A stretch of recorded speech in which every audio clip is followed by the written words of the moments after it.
Amanda, a 45-year-old nurse, arrived for the first time at the imposing estate of Mr. Paul Whitaker to begin her new job as a caregiver. Widowed for many years, Amanda leads a quiet life marked by hard work and the silence of a past she keeps to herself. She has no children, and her only close family, her mother, passed away just a few years ago. The car winds along a tree-lined road, shadows thick between the trunks. The mansion rises before her, elegant but cold, with its windows tightly shut. The front door creaks open slowly, as if the house itself were watching. Amanda's footsteps echo on the stone path as her eyes take in the sheer scale of the place. Claire, one of Paul's daughters, greets her at the door with a tight smile. She carries a distant air, as if her body is present, but her mind has already moved on. "Thanks for coming. My father's in the library. Just so you know, he's not easy to deal with." Amanda nods calmly. She's seen many faces hardened by loneliness and grief. This isn't the first time she's faced a broken heart, and she knows, now more than ever, that her job isn't just to care for Paul's physical health, but to offer him something far more valuable, the companionship he's been so desperately missing. As she walks the corridors, the sound of her steps bounces off the marble floors, like the house is whispering the secrets it's held for decades. She passes a family photo, a young man with a mustache, a refined woman, and 3 children lined up. The image feels frozen in time, like it belongs to another world, another life that no longer exists. Paul Whitaker, a 78-year-old widower with a bitter temperament, lives surrounded by family, children and grandchildren who, though they share his roof, hardly speak to him. His late wife, Margaret, had been the only one who truly loved him. Since her death, Paul has wanted just one thing: to be heard, to feel like he still matters. When Amanda enters the library, she finds him seated in a leather armchair, a closed book on his lap, staring out the window. The room smells of aged paper and polished wood. Beyond the glass, the estate's garden is blanketed in fallen leaves. "Good morning, Mr. Whitaker," Amanda says gently. He turns his head slowly, his face weathered by time. His eyes, though cloudy, still hold a spark of the sharp mind he once had. "And who are you?" "I'm Amanda, your new caregiver." "Another one?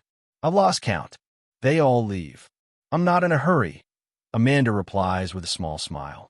"And besides, I know how to listen."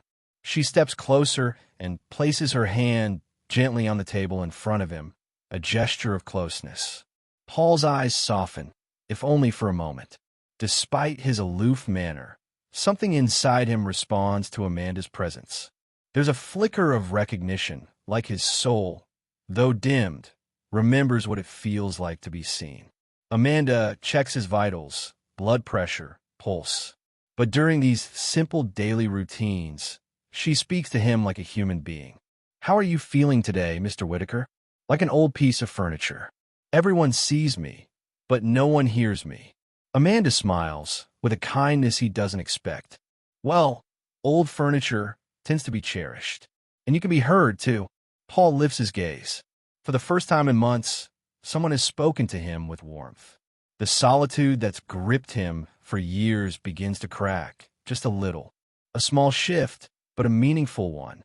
Days later, during one of their sessions, Paul quietly confesses, "My wife used to read to me out loud. Ever since she passed, this silence has been deafening." Amanda looks at him with compassion, not pity, but respect. "I lost someone too. Silence is heavy, but sharing it makes it easier to carry." Amanda begins to share stories from her childhood, memories of her mother, the small joys in their modest home. Paul, tea in hand, starts to open up with his own stories. They laugh, grow emotional, and for the first time itself no longer feels like the enemy. Between health checks, book chats, and quiet coffee moments, a real bond begins to form. One night, while Paul sleeps, Amanda sits reading beside his bed. His face, in the soft glow of the bedside lamp, seems peaceful, almost childlike. She studies the lines of time etched into his skin and sees not decay, but dignity. The grandchildren sometimes glance warily at the relationship. His children dismiss Amanda as just another nurse. But gradually, she becomes the only real companion Paul has. She is his refuge, the only one who sees him not as a frail old man, but as a man with history, with dreams left unfulfilled. Each night, Amanda returns to her small room in the mansion. There, she opens a drawer and pulls out an old photograph. Her mother, young and smiling in a simple white dress. It's a relic from the past. She touches the glass gently, tears trailing down her cheeks. In that moment, her mother's presence feels more alive than ever. She remembers a conversation they had not long before her mother died. "Did you ever tell him he was my father?" Amanda had asked through tears. "No, honey. He had his life, his family. I just wanted to protect you from disappointment. But if you ever meet him, just listen. Sometimes, that's all it takes to heal." Those words stayed with Amanda every day in the mansion. The thought that she had a father, but never knew him, haunted her. Yet, through her conversations with Paul, something inside her slowly began to heal. The way he listened, the moments they shared, they gave her a sense of belonging she had never known. After a year, Thomas, Paul's eldest son, calls a family meeting to declare his father legally incapacitated. Everyone is there: Claire, Mark, and their spouses. The grandchildren play outside, unaware of the storm brewing indoors. Thomas speaks coldly. "Dad's not well anymore. He forgets names, has memory lapses. It's time we protect the estate." Paul sits silently, fists clenched. Betrayal stabs at his chest, but he remains still, staring ahead with a hollow gaze. Amanda, present as his caregiver, stands up. "With all due respect, Mr. Whitaker is fully competent. Yes, he forgets things sometimes. Who doesn't? But he reasons, remembers long-term events, makes logical decisions." Claire snaps. "You're just a nurse. You don't get to speak here." Amanda doesn't flinch. She meets Claire's glare, her voice calm but unwavering. "I speak as a human being. You all live with him, but you don't see him. I do. He's alone because you treat him like a burden, not a father." A heavy silence falls. The family stares, stunned, as Amanda returns to Paul's side. He looks at her with a gratitude that needs no words. One afternoon, while Amanda adjusts his medication, Paul whispers, "Sometimes I wonder what I'm leaving behind. Money? Property? What for? Not even my kids look me in the eye." Amanda looks back with gentle resolve. "You've left more than you think. I grew up without a father. But this time with you, it's taught me to trust again." Paul holds her hand, his fingers trembling, his grip soft but intentional.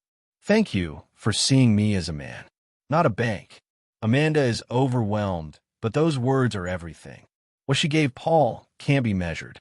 5 years pass. Amanda remains at the mansion, caring for Paul until the very end. Every birthday, he gives her a book. Every Christmas, she makes him his favorite dessert.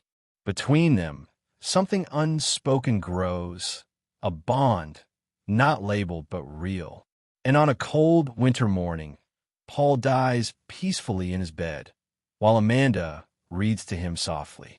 The mansion falls silent. The funeral is grand. The whole family gathers in the main hall, tension thick in the air. Their faces betray anxiety and greed, as though the will is the only thing that matters. The atmosphere is heavy, almost suffocating, while Amanda stands quietly, trying to hold on to grace. Days later, the attorney gathers them all. Dressed in black, they sit in stiff chairs, watching the lawyer open the envelope with infuriating calm. Amanda stands to the side, not fully family, but not quite an outsider either. No one expected her to be there. Yet her bond with Paul had become unbreakable. The lawyer reads, "I, Paul Whitaker, being of sound mind, leave the entirety of my estate, property, and assets to Amanda Ramirez." The silence is crushing. All eyes whip to Amanda, who stands frozen, breath caught in her throat. The shock is universal. Thomas is the first to speak. What, he growls. How dare he leave us with nothing? She's a nurse. She has no right. The room erupts. She manipulated him. She's not family. Amanda's heart pounds in her chest. Whatever she thought she might feel in this moment, none of it matters now. The will is just a piece of paper. What hurts more is their reaction, the proof that nothing has changed. They still don't see her. Claire, face red with rage, stands. This is insane. It's not fair. Amanda says nothing.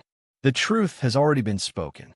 The lawyer continues, but the air has grown dense, ready to explode with all the feelings left unspoken for years. Amanda remains still, struggling to keep her composure. She never expected this. She never knew Paul saw her this way. But now it's clear. Thomas steps forward, voice sharp and shaking. This makes no sense. You're not family. Why you? Amanda is pale. Her heart pounds. She doesn't understand. But finally, she finds her voice. It's not about money or property. It's about something none of you saw, but I did. Humanity, respect, companionship. He wanted to be heard, and I listened. What he gave me wasn't material, it was acknowledgement. Something none of you ever gave him. Thomas is speechless. The lawyer closes the will and walks out. The family disperses in silence. Amanda remains standing, alone among them. In her mind, Paul's voice echoes. You're my only family. In the chaotic weeks that follow, Amanda continues living in the mansion, but Paul's family harasses her constantly. Thomas and Claire show up repeatedly, demanding she renounce the inheritance, sign papers, return what they claim is rightfully theirs. Amanda holds firm. It was never about money. What truly matters is the connection she and Paul forged, something beyond the duties of a caregiver, something priceless. After receiving a threatening letter one afternoon, Amanda makes a decision. She walks into the main hall, where the family waits. Her heart beats fast, but her resolve is clear. It's time for the truth. I never thought I'd have to say this, she begins, voice steady. But I will. Before my mother died, she told me something I've never shared, not even with Paul. Everyone turns. He was my father, my biological father. Silence, as if lightning struck the room. Thomas's voice shakes with anger. What are you saying? Amanda breathes deeply, barely holding back tears. My mother told me right before she died. She said he didn't know, that he already had a life and a family. She asked me never to seek him out, but she told me, sometimes listening is enough. So I did. I got to know him, and through him, I healed. The truth pours from her like a dam breaking. Every word releases a weight. The lie she carried for so long finally lifts. And though her truth stuns Paul's family, it brings her peace. Claire, tears streaming down her face, whispers, "Why didn't you tell us?" Amanda's voice is soft. Because I didn't want to ruin what I had with him. Those years weren't about blood or inheritance. They were about the invisible bonds that tie us together. A week later, Amanda sits in the mansion's garden, the will in her hands. The sun sets in warm gold and rose. She knows Paul left something deeper than assets. His legacy is in her heart. And then, she finds the letter, tucked among the will's documents. A final message from Paul. Her hands tremble as she opens it. Amanda, I don't know who you were in my past, but I know who you were in my present. You were my only family. Tears run freely as she reads. What mattered wasn't the money, but the human connection they shared. Thank you, Dad, for giving me what I never had. Amanda doesn't stay at the mansion. After all that happened, she knows that place belongs to another chapter, not her future. She leaves in quiet, the same way she came. As Paul requested in a final addendum, the mansion is returned to his children and grandchildren, in hopes that someday they'll learn to fill it with real love. Amanda sells off part of the estate and uses the funds to open a senior care center, a refuge for those forgotten by the world, a place where they can find comfort, companionship, and dignity. Each room in the facility bears the name of a human value: dignity, respect, kindness, empathy. She visits Paul's grave one last time, leaving a single white lily, the kind he used to give her every Christmas. Thank you for listening to me, even without knowing who I was. Those few years, they were enough for me to love you a lifetime. What she inherited wasn't wealth. It was healing, and the beginning of hope for many others. Thank you so much for staying with me until the end of this story. I hope it moved you as much as it did me. I'd love to hear your thoughts. What did you think? Leave a comment and let me know which part was your favorite. Don't forget to subscribe to the channel and hit the like button to show your support. That really motivates me to keep creating and sharing more heartfelt, meaningful stories. Before we say goodbye, remember that at the end of the video, you'll see a suggestion for another powerful story. If you want to keep enjoying more, just click on it. Truly, thank you for being here, and I'll see you in the next story.